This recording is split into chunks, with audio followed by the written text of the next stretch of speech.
Good morning everyone, welcome to our small footprint. My name is Nyssa, and if you're new here, we are a family of 8 who live off-grid in Australia. The videos lately have been a bit all over the place. That's what Christmas does when you've got lots of kids and you're trying to do it all on your own pretty much. My mum was supposed to come and visit on Boxing Day for a few days, which would have been lovely, but she tested positive to COVID, so she couldn't come. So she'll probably plan to come for Australia Day weekend. So that was a bit sad, but it's always nice to have another adult here, other than my husband, to do stuff with over the Christmas. It tends to make Christmas feel more Christmassy, I suppose. Like, yes, we did presents, and yes, we did food that we don't always do and things like that, but it's still just every day.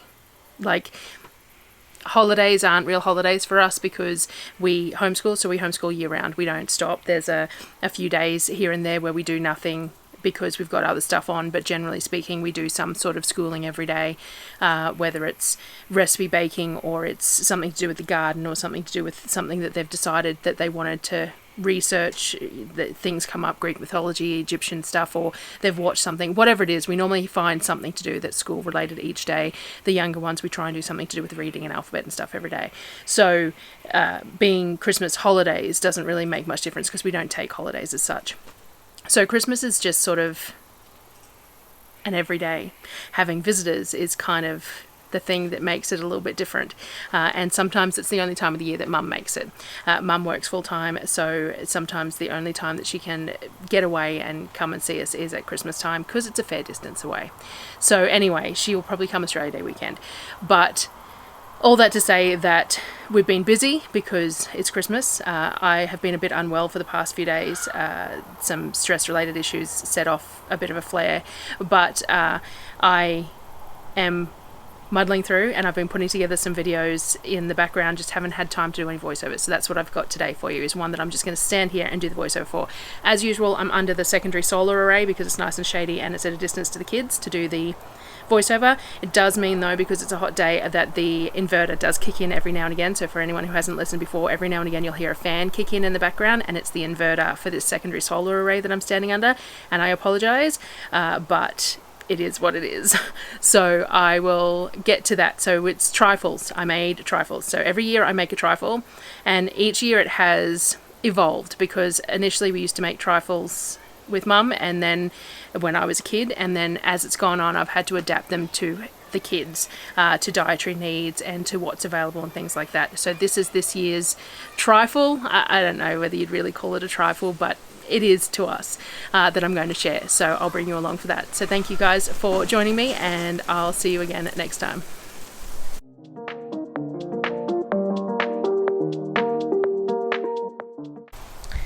So because the kids are dairy free, the trifles have adapted. Now, when Surreal was young, we also had to be wheat and gluten and soy free as well. She had quite a few intolerances that were quite severe.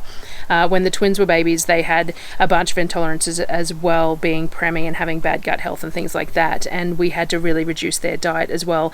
We now mainly only keep dairy out. We don't do too many preservatives. We try and buy things with as few ingredients as possible because a few of them have some skin issues, and Sonnet can't do SLS. But other than that, we're mostly only dairy free. So all the years before that we used to make trifle, like before kids and all the rest of it, my mum was in charge of making the trifle, and it was always the jam sponge rollettes with aeroplane jelly, a tin of peaches, and the custard, the Paul's vanilla custard, and whipped cream, and a flake crumbled on top, and it was delicious. And always there was a layer of alcohol in the bottom layer of cake, so if you were a kid you didn't take the bottom layer of cake, things like that. So I've adapted it from there, and we're now gluten free, and we do it different ones every year sometimes. Like, we do whatever I feel like making. Now, Naturally Sweet gifted me a bunch of their products to try and share. These are all they're all non-sugar sweeteners. So there's some xylitol-based ones, some erythritol-based ones, monk fruit, stevia, and some coconut sugar as well that came in the box. And I've been using them in various different things. So I decided that I would use some of that for the Christmas treats because we're having so many different treats over Christmas. It'd be nice to reduce the sugar intake for some of those. Not that I'm overly concerned. The amount that I make with the amount of people eating it isn't, they don't have that much of an intake. But at the same time, it's always nice to reduce the sugar. So first thing I did was make a duck egg sponge. So we've got plenty of duck eggs at the moment. It's warm weather and we're not letting them sit on any eggs to hatch because we have a dozen new baby ducks. So I made duck egg sponge. Now I was going to make a second batch because Mum really likes this as well, but when she wasn't coming, I decided to just make the one batch. But I used a Thermomix recipe to a degree, though being duck eggs it was slightly different, but I used it as a guideline, and I used the butterfly in the Thermomix to help whip it up. So it's similar to, I did a lot of Googling on different sponge recipes. They all have a similar way that they work. So I whipped up the egg yolks with the sugar and the vanilla in the Thermomix for it was like 5 minutes until it sort of tripled in volume. And then once it had tripled, I added the flour. Now I used the xylitol blend for this cake, and now you do have to remember xylitol is poisonous for dogs. So if you have any xylitol in your house at all, it needs to be kept far away from dogs, and the treats that you make with it are not suitable for dogs to eat. Just a disclaimer there. So then you added the flour to it, and you keep on whisking or whipping it up until it comes up really lovely and fluffy. I decided to do it in a flat tray like you would if you were going to roll it into a jam roulette or something. I wasn't going to roll it, but I decided a flat tray was good because then I could break it up or put it into shapes I wanted, and it would cook a little quicker. This sort of thing is a little hard for us to cook in the barbecue because you have to cook it at a fairly low temp. So trying to maintain a low temp in a barbecue is not the easiest thing in summer. In winter, it's not too bad. But in summer, with the ambient temperature of what it is, keeping the temperature low in the barbecue is quite hard. So I did it just in my cast iron tray, did it flat into a rectangle, and thought that should work, and I could use it however I wanted depending on how I was going to put the trifle together later. And so I stuck that in the barbecue to cook. The other thing that I make is jelly. So I normally use cranberry juice because it's kind of tart. So the low sugar cranberry juice is quite tart on its own. And then when I went shopping, they had on sale these different flavored cranberry ones. So they had a cranberry mango and they had a blueberry one, which sounded really nice. So I grabbed those for the jelly for this year.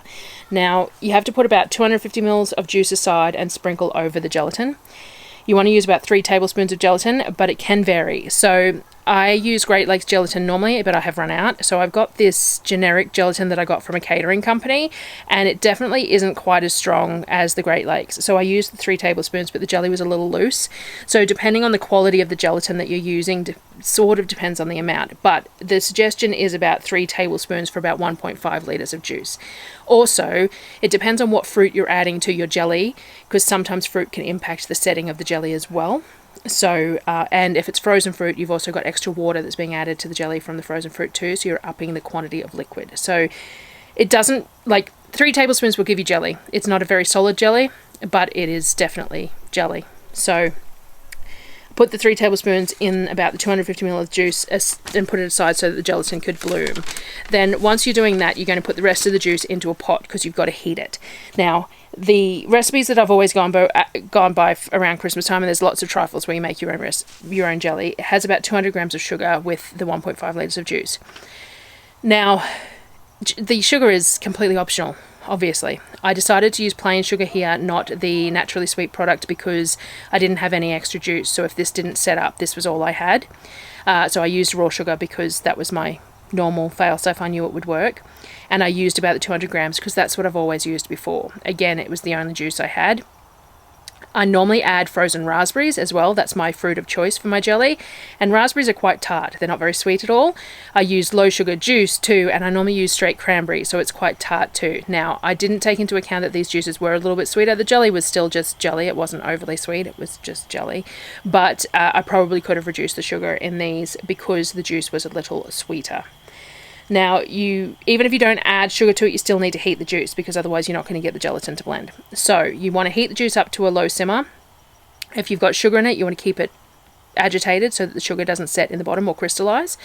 And then you want to bring it just till it starts to bubble, and that's fine. You want the sugar dissolved and the temperature of the juice to be quite high. Once you've got that, you want to make sure to pour it into the other juice with the gelatin and mix it well. Make sure it's really well dissolved, that gelatin's really well dissolved. If you've ever made jelly before, you know that if you don't dissolve all the gelatin, then you end up with a bit of a rubbery bit on the bottom, which is still edible. It's just a different texture to everything else, and it means that the jelly on the top isn't set as well either because some of that gelatin has settled to the bottom.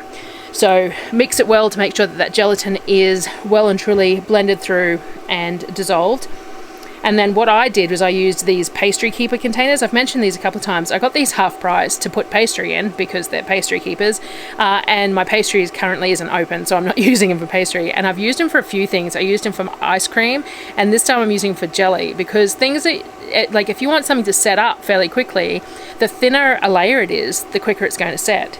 So these were really good. These are, I checked the volume on them and they're like 2 litres or 2.2 litres or something. So 1.5 litres of jelly was fine in it, and poured them into those so that they would set up nice and quick in the fridge. And they don't take up much room either, which is nice. I put frozen fruit in my jelly, but I think I turned the camera off instead of on at one point here, so you haven't seen it. But normally I really like frozen raspberries. I like the tartness, I like the texture of them once they're defrosted too. They have a very similar texture to fresh raspberries. They hold their texture well, but I couldn't get any when I went shopping. So instead I used what I had in the fridge, which was a bag of frozen dragon fruit and peach, and I chopped it up into chunks and put it in the jelly. The texture of it wasn't quite as nice. The peach was quite firm in the jelly, whereas raspberries are quite soft, but it tasted fine. So I put that all in before I set the jelly, and then I repeated the process with the second lot of juice. But as I said, I must have just, I don't know, I must have turned the camera off instead of on, because I've lost a whole lot of footage here, and it happens for me. I tend to shift the camera, hit the button, get halfway through a task and go, it's not recording. And I can't get it back because I'm not making this food purposely for the camera. I'm recording what I'm already doing. So most of the time I can't like go back and remake it or anything. I just have to say, well, whoops, sorry about that. So, whoops, sorry about that. Okay, so once the jelly's in the fridge to set, then that is done. The next thing is to use some sort of a custard layer. Now this year, because I did a plain sponge and I did the fruit jellies, I decided to do a chocolate layer. And I wanted it to sort of be like a chocolate mousse, like a rich sort of a chocolate layer. So I decided to use chocolate as part of the moussey custard layer. So what I did was I stuck chocolate chips in the Thermomix, and these are dairy-free dark chocolate chips from Honest to Goodness, and put them into the Thermomix and ground them into a powder, because that's going to make them melt easier and blend through the custard easier. So I did that, and then I added the rest of the ingredients. Now I did 400 grams of chocolate, I think, and I would definitely reduce that this time. I think it was a little too rich because I didn't add any extra sugar, so it's a dark chocolate, and I think it needed a little bit less. I'm going to make this again though because it was really nice. So I ground up the chocolate chips and added the rest of the ingredients. I bought this Aroy D branded 1 litre coconut milks because they were on special during the Flybuys promotions that I was doing, and wanted to try it. And being a litre, it just meant that I could pour the whole litre in instead of opening multiple tins of coconut cream. It worked out really well. I'm really happy with the texture of this Aroy D. It's still a bit expensive in comparison to buying like the tins of coconut cream from Aldi, but when it's on sale I'll definitely grab a few more of these, or I might see if I can buy them cheaper elsewhere. I don't know. Amazon might have them. Anyway, squirreling there a little bit. So I added the litre of coconut milk, and then I added eggs. Now, as per usual, a little reminder here, if you're using eggs from your own chickens, crack them into a bowl before you put them in the Thermomix. I cracked a rotten one the other day into a bowl, and oh my god, it was disgusting. So we rotate our eggs on the bench, but I'm not the only person who collects eggs or uses eggs, and sometimes they get missed, and I try and do the float test before I use them, especially if I'm boiling them or anything, but sometimes things get missed, and I cracked this one and there was a puff of black smoke, like black powder, and oh my god, so gross. Anyway, and a bit of corn flour into it too to create that thickening. Now this is very similar to how I make my ice creams, except I would have added gelatin instead of corn flour once it was hot, but I didn't want to add gelatin because the texture of this, if it's not frozen with gelatin in, is almost jelly-like. That's not what I was going for. I'm going for creamy and moussey. If I was freezing it solid, the gelatin would work to stop it from freezing solid. Let's see, that was a bit of a conundrum there, but and give it that creamy texture. But gelatin works for frozen treats, corn flour works for cold treats. So and then I just turn it on to cook. So the Thermomix does it all. So it's speed 4 at 90 degrees for about 12 minutes. It really depends on the quantity. There is a special thickening mode in the Thermomix now that I could have selected over, but it was habit to put it on myself. You can hear the sound change as it's cooking. So when it's heating, like when you're making a white sauce on a stovetop, the sound changes as you're whisking the white sauce as that flour thickens up. You can hear it in the Thermix. So if you're standing there, you can hear when it starts to thicken up and when it starts to cook through and when it's going to hit somewhat near the texture that you want, and then turn it off as needed. So once that was cooking, we started on the pavlova. Now I decided to use duck egg whites for the pavlova, which isn't something I've done before. They're a lot more viscous and they whip up quite well, so I thought that that would work well. But I also decided to try one of the naturally sweet products, which is the monk fruit blend, because that's the one that I prefer the flavour of. I didn't grind it up any finer than it was because it seemed fairly fine, like it was like a caster sugar consistency. So I decided to give it a go. I put the yolks aside to use for the dressing for the potato salad, which I'll show you another time, and use the whites for the pavlova. So the whites just go into the Thermomix and you use the butterfly to whip it up. I did the custard.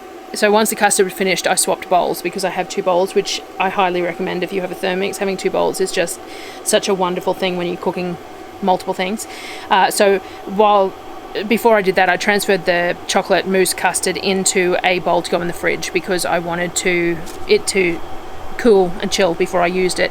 Now, with custards, if you put them in the fridge with just like a lid on it, you will get a skin on the top that you have to peel back. It's neither here nor there. I don't like the skin, and I don't know that any of my kids would eat it either. So to avoid that, you can lay cling wrap or baking paper or probably a beeswax wrap, anything that's going to touch the surface of the custard so that it doesn't create a skin. It keeps it moist, it doesn't dry out, and it keeps it moist. So I just use cling wrap.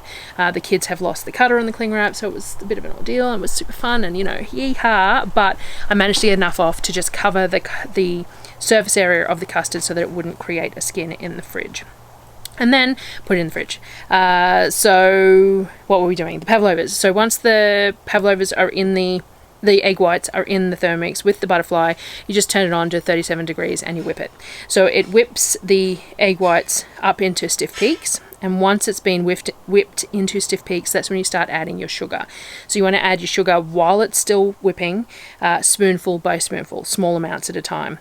The monk fruit blend, as I said, is what I wanted to try using for this. And because I prefer the flavour of the monk fruit erythritol blend to the xylitol, I find the xylitol has a bit of a heat when you've finished, which is fine in a lot of things, but I didn't think I'd really like it in the pavlova. So I did the monk fruit blend for the pavlova. And then once you've added all that in spoonful by spoonful over like 5 minutes, then you add a little bit of cornstarch and vinegar and vanilla if you want to the pavlova as well. You could add a bit of cacao here too if you wanted a chocolate one instead of the cornstarch, and blend that up again. You do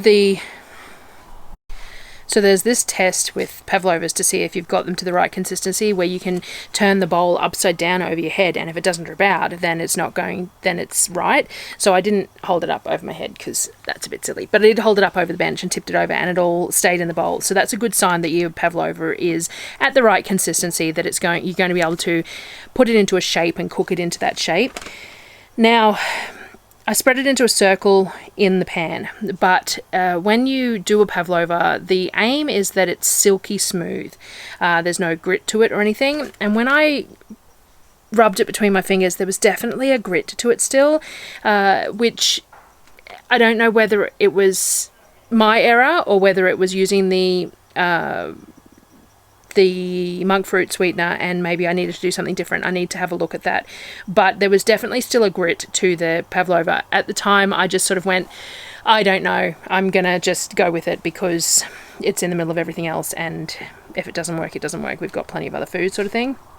So I spread it into a circle, flattened out the top, and put it in the tray, and then put it in the oven. Now, pavlovas get cooked for like an hour and 20 at like 120 degrees Celsius, which is really, really difficult in a barbecue. So I did manage to get the temperature to even out, but Kavik did open and close the barbecue once at one point because he saw something cooking and wanted to know what it was. And then when the timing was up, I lifted the lid and propped a wooden spoon underneath it to keep it in that zone to cool down in there. So once that was cooked, that was put aside to cool. So then I had everything that I wanted all together. I did consider whipping up some coconut cream. If you put a tin of coconut cream in the fridge and then you take just the solid bits off the top and you whip it up, you can have whipped coconut cream, but I really didn't think we needed anything more, to be honest. So I started putting them together. So all I did was I broke up the sponge for the bottom. I had stored the sponge in a Ziploc bag because I'd made it the day before, or the day before that. I'd made it before I was putting these together. So it was lovely and moist still, kind of sticky and didn't look so great, but tasted delicious. I'm definitely going to make these sponges again. It was really, really nice. And I loved just that plain vanilla cake sponge thing, and that with just jelly on its own I think would be a really nice dessert, especially if I make some jellies with real juice that I don't need sugar with and things like that. I think that will be a more regular thing here. Anyway, you can put some liquid in the bottom in the sponge if you want. Like, you can put a bit of alcohol. Sometimes, like when Mum makes them, she quite often adds Kahlua or something like that, like a coffee-based liqueur. Or you can add some juice if you wanted, or some Contro, or whatever you wanted to the base of it to add a bit of liquid. Now, the sponge, as I said, was sitting in that Ziploc bag, was lovely and moist, and I had an abundance of jelly, so I decided not to add any liquid to it. It was quite fine. So I just broke up the chunks of the sponge into chunks and put them in the bottom of the glasses, and then I put the jelly in it. So you can see that the jelly has the chunks of fruit all the way through it that I had added to it. So all I did was just spoon jelly into a layer over the top of the cake. Then I topped it with a spoonful of the chocolate mousse mixture and put that so that it had the 3 layers. And trifle does normally have multiple layers. It does normally have, like, you know, a cake, a jelly, a custard, cake, a jelly, a custard sort of a thing. But I didn't feel it necessary to do that. I could have cut out nice thin circles of sponge and put jelly and then the mousse, and then sponge and jelly and the mousse. And it would have looked lovely in the glass, but just seemed like an awful lot of effort. I actually don't even have enough of these glasses for everyone anymore. I bought enough last Christmas, and so many got broken in the days following Christmas that I only have half a dozen of them left. So I actually used all the excess and put it just into a glass decor container, and the kids used a scoop to get it out. I do have a really pretty trifle bowl, but it's quite large, and then putting it in the fridge is a pain in the butt, so I didn't want to use that either. So the pavlova looked really good, and it seemed to cook really well, but it was really crumbly. It was like it had all the liquid from the sugar had melted through, and all we were left behind was with the crystallization instead of it being nice and creamy and fluffy. So what I did was I just used the top layer, which was a nice sort of a hard meringue layer. It tasted just like pavlova, just like meringue, just the inside of it crumbled, and broke that up and just stuck that on top of the trifles as a little bit of a crunchy pavlova type topping on top.